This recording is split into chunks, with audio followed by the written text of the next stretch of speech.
In this question, it's given that the set X consists of 8 consecutive integers and set Y consists of the integers formed by adding 4 to these 8 consecutive integers and by subtracting 4.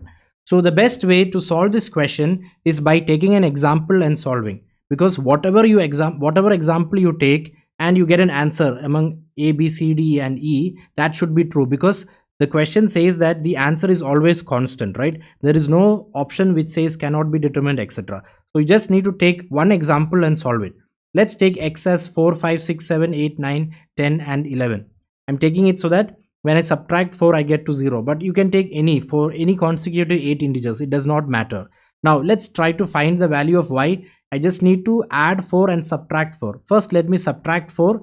So over here this becomes 0, 1, 2, 3, 4, 5, 6, 7, right? And when I add 4, this becomes 8, 9, 10, 11, 12, 13, 14 and 15. So this is the set Y.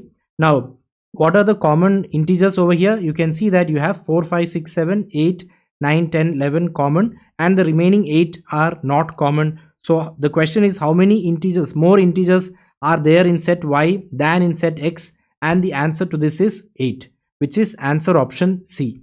So over here you can see that it's much easier by taking an example and solving it rather than by using variables. And the logic is that whatever answer you get by taking a particular example, that has to be true, because A, B, C, D, E and E, there is no option like cannot be determined or something like that, right? You have 0, 4, 8, 12 and 16. So the answer cannot be different for one example and different for another set of example. That's not possible.